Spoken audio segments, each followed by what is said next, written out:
আসসালামু আলাইকুম রাহমাতুল্লাহি ওয়া বারাকাতুহু। সুপ্রিয় সম্মানিত দর্শক ও শ্রোতা, আশা করি মহান রব্বুল আলামিনের দয়ায় আপনারা সকলেই ভালো আছেন। সুপ্রিয় সম্মানিত দর্শক ও শ্রোতা, মৃত্যুর আগে যে কথাগুলো আপনার পরিবারকে নসিহত করে যাবেন। নম্বর 1, মাইকে আমার মৃত্যুর খবর বলবেন না। নম্বর 2, আমার মৃত্যুকে অকাল মৃত্যু বলবেন না। নাম্বার 3, আমার মৃত্যুর খবর শুনতে পেলে পড়ুন ইন্না লিল্লাহি ওয়া ইন্না ইলাইহি রাজিউন। আমার নির্ধারিত রিজিক শেষ হয়ে গিয়েছে। নম্বর 4, আমাকে নিয়ে বিলাপ করবেন না, কান্নাকাটি করবেন না, এটা সুন্নত বিরোধী। নম্বর 5, আমার মৃত্যুর পর 40 দিন বা মিলাদ মাহফিল করবেন না, কারণ এটা স্পষ্ট বিদআত। গোপনে দান সদকা করবেন। নম্বর 6, যারা আমার মৃত্যুর সংবাদ শুনবেন সবাই জানাজায় অংশ নেবেন এবং আল্লাহের কাছে আমার জন্য দোয়া করবেন।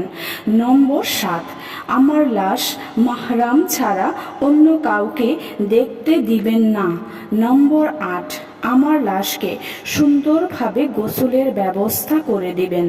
নম্বর 9, লাশ দাফনে ইসলামের নিয়ম নীতি মেনে চলবেন, সমাজের নয়। নম্বর 10, কবরের আযাব লাঘবের জন্য মুনকার নাকিরের প্রশ্নের উত্তর যেন সঠিকভাবে দিতে পারি সেই দোয়া করবেন।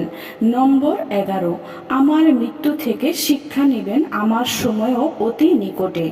নম্বর 12, আমার জন্য বেশি বেশি দোয়া করবেন।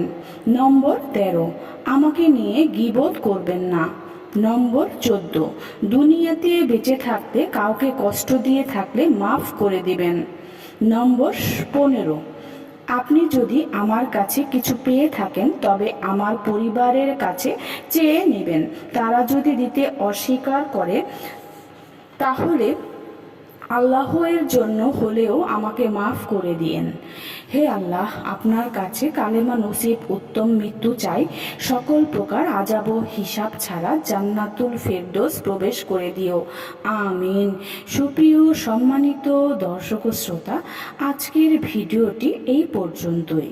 ভিডিওটি যদি ভালো লেগে থাকে অবশ্যই চ্যানেলটি সাবস্ক্রাইব করবেন, লাইক করবেন, কমেন্ট করবেন এবং বেশি বেশি শেয়ার করে দিবেন। সবাই ভালো থাকবেন। আল্লাহ হাফেজ।